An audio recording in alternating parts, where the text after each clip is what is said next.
Shall we welcome aboard HMS Common Sense, our very first guest. It's Reform UK Mayor for Greater Lincolnshire, Dame Andrea Jenkyns. Good morning, Andrea. Hello. Right, let us start off with still the story that is headlining the most today, which is the horrific stabbing attack on trains. And we've got statistics out today in various newspapers looking at assaults on trains, which have tripled in the last decade. Yes. They've risen from 3,000 in 2014 to 15 to 10,000 during the past year. It works out as 28 assaults per day, 11 of which are sex assaults. What is going on? I think it's actually also been that we've become soft-touch Britain. I mean, I believe, and as we know, Reform does, no crime should be too small to go unpunished. But if you look over the last few years, I mean, you've seen like the West Yorkshire Mayor, for example, who's got the Police Crime Commission powers. All they're pushing out is hate crimes or non-incident hate crimes. And they're not focusing on the core issues, antisocial behaviour, sex attacks, and arresting people as they should do. So we've got to get back to the basics. We've got to stop importing criminals, Alex, and make sure there's a place of consequence, whatever the crime. I think that is the issue. We've become soft-touch Britain, not only with migration, but with crime as well. Is there something else going on here? Is there sort of a disintegration of societal harmony, of standards, of cultural mores as well? Because I agree with you, without a doubt, we are turning a blind eye to low-level crimes, to antisocial behaviour, barging through ticket barriers and the rest of it. But when I look at what happened on that Cambridgeshire train, one thing stuck in my mind, which is knives have always existed throughout history. So throughout history, people could have stabbed other people. We never needed to have things like knife arches. We never needed to have stop and search because people weren't getting on trains and stabbing other people. So there's got to be something else going horribly wrong in our society. Completely. And I think it started in the Blair years with the Human Rights Acts. And look how in schools there became less discipline. And you've got to start in the home and in the school for the discipline and teaching young people right or wrong, haven't you?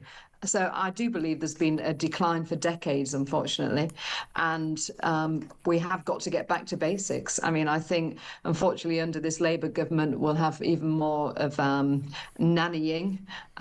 We need to be also pushing back on parents to parent, because, I mean, look, even years ago when I used to teach in schools, Alex, and I still speak to teachers today, you have children coming to school who do not even know how to clean their teeth.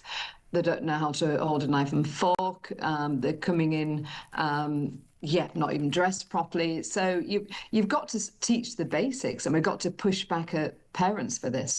So I think some of it's bad parenting, some of it's the state, probably a lot of it is the state, where there's no place of consequence for any crime. We've got to start young and tackle this. And it's also the mass migration, as we've seen, illegal migration. We've been importing criminals, and we are soft-touch Britain. So I think until we get reform into government, we're going to continue to see this downward spiral. How alarmed are you that it appears that the would-be murderer, the attacker on the train to Cambridgeshire, there were 3 attempts to stab people, we believe, before this particular incident. And yet the police have not been able to apprehend this man who had appeared in a barber shop with a knife. We can see CCTV footage of that, who is believed to potentially have tried to stab a young boy in Peterborough Town Centre, and also is believed to potentially tried to carry out an attack in the early hours of the same morning on London's DLR. And yet he was still, it would seem, at liberty. What is going on? Are the police just overwhelmed? Is it a cut in numbers? Are the priorities wrong? I mean, how on earth are we in a situation where a potential knife attacker for a period of 24 hours is at large with an offensive weapon? I think there's several elements to this, Alex. Number one, we did see how Theresa May cut the police numbers, and we found a lot of local police stations were closed down, so they hadn't got that community link. We need to return to community-style policing.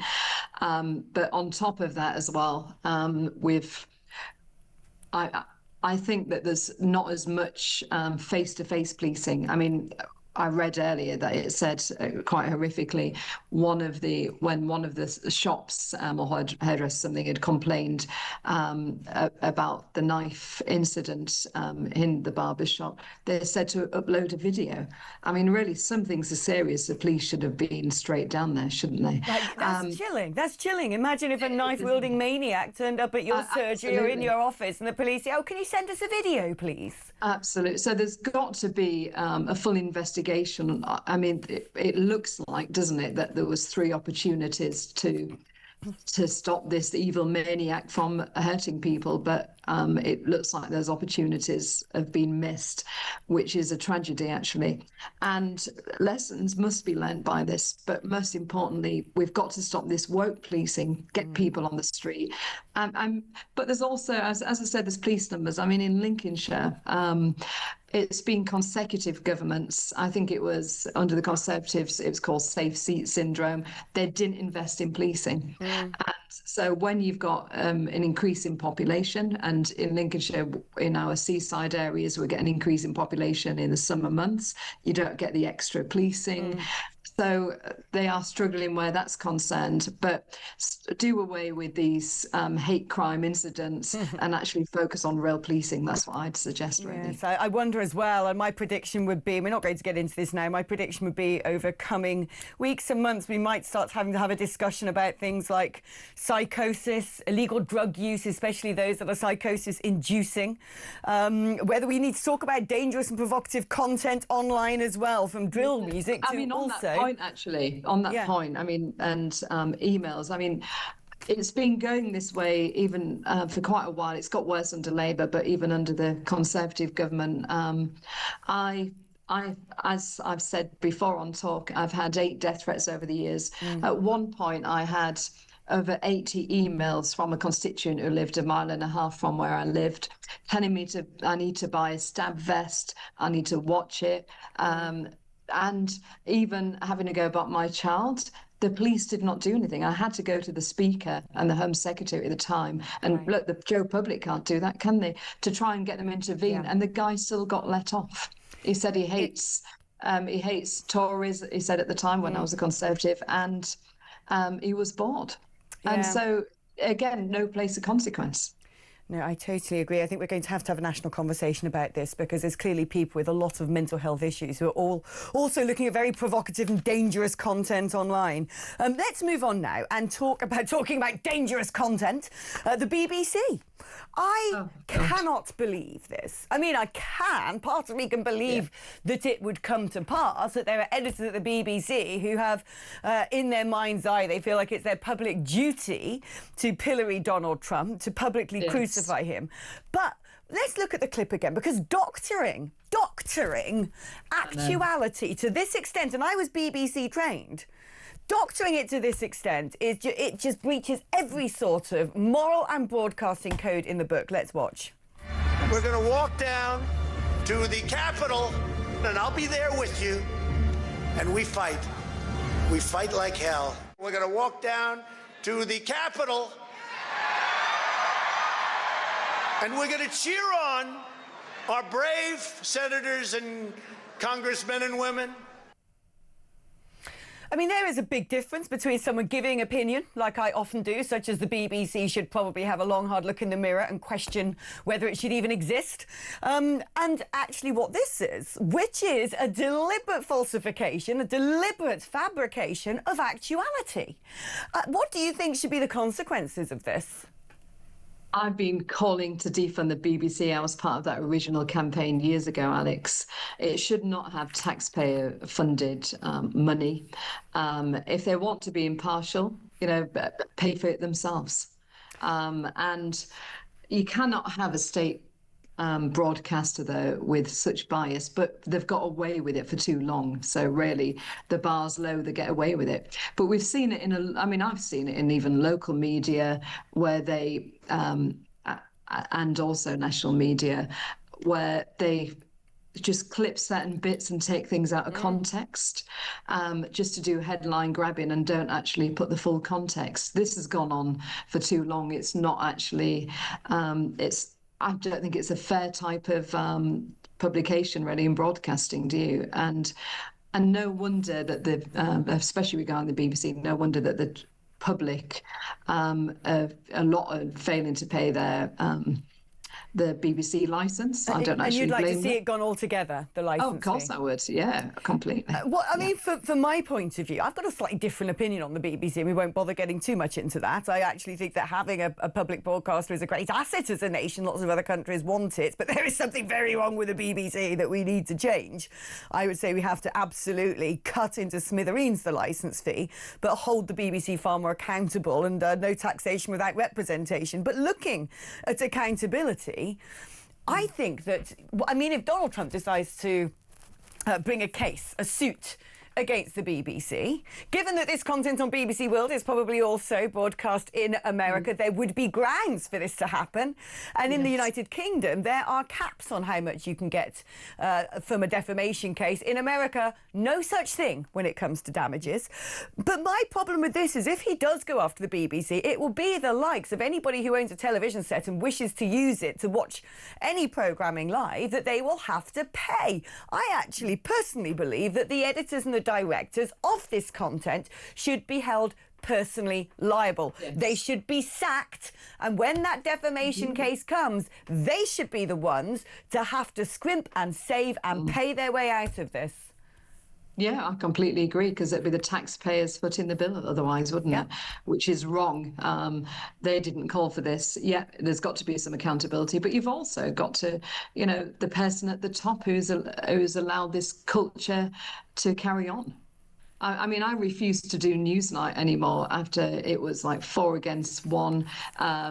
It was just like an aggressive pile-on. You've been on shows as well, haven't you, Alex, and seen that? I mean, look at the Question Time audience. They'll probably pick every lefty in the country, put them in that room. It's never balanced, is it? Have you ever noticed, Andrea, because, as you said, I've been on various programmes before, whether it's Politics Live, Newsnight, Question Time, any questions. One thing I know, as soon as I turn up in the studio, I know exactly which seat is going to be mine on a panel, because they always sit me at the very far right. They always put me right on the edge, as if to say, oh, these are the nice normal people. That's the lunatic there in the corner. Little things like that. Well, do you know what was funny, actually? Yeah. Any Questions was in Gainsborough, which is obviously in Lincolnshire, and I got a really good vote share in Gainsborough. But when I walked through the audience to sit down, and I was smiling, and I got glared at, and I thought, this must, I got a good vote there. I didn't even get one person smiling or being positive. So I do think things are hand-selected. Oh, no, I mean, I think what the problem is, people have to state the way they voted in order to get into an audience, but the left-wing are very good at scheming and lying and coordinating. And I think people deliberately say, I voted Reform, knowing full well they didn't, in order that they can boo and jeer. Boo and jeer we should do at Ardale Khan, who is the vile child rapist who actually impregnated a 13-year-old girl. He's been subjected to a Home Office deportation order, barring him from ever returning to the UK. He left Britain after fighting deportation for nearly a decade. I wonder who is having to pick up the legal fees for him, claiming that removing him would breach his human rights by depriving his teenage son of a role model. You couldn't make it up. He's no longer at home, according to Greater Manchester Police, when they knocked on his door to conduct their normal post-prison release compliance checks last month. Glad to see that they're watertight. But the good news is that he's apparently not allowed back in. It's believed he's left for Europe. I mean, it's all very well going, ha, you can't get back into the country. But on the other hand, he's got off scot-free, hasn't he? Yeah, absolutely. And like you said, the fact for, like a decade, he wasn't deported because of his human rights. But what about the human rights of the poor children whose lives he and others have ruined? There's no justice. And I mean, look, where paedophiles are concerned, anybody who rapes a child, in my books, I'm a mother, I don't believe they deserve to live, but that's my personal view. Let's finally, quite going to have to do a handbrake turn and a bit of a dramatic manoeuvre away from your last sentence to the budget coming up at the end of this month. And Rachel Reeves laying out the context for what seems to me is going to be a gruelling set of demands on everyone in the population, apparently. We've all got to have broad shoulders and bear the pain. But the problem is, we know, don't we, Andrea, that there are people who simply aren't bearing the pain. There's a lot of people who are sitting there at home right now under slankets while I have a 5:30 in the morning alarm and pay my own way into work and then pay about 50% of what I earn at the highest rate of tax, despite demanding nothing of the state. In fact, there are people living at large in 4-star hotels at the pleasure of the British taxpayer. So when she says we've all got to bear the weight, she doesn't really mean it, does she? No, completely not. And you know what angers me as well, actually, Alex, is how she always attacks reform for not having a costed budget, yet she's breaking manifesto commitments, allegedly, with this budget. And yeah, you're right. How can we be putting people in hotels? How can we allow people to, as you said, languish at home and not get them out to work when people are struggling, when they do the right thing? We've got to change the system where work does actually pay. I was very pleased with Nigel's speech yesterday, and I think that he was right.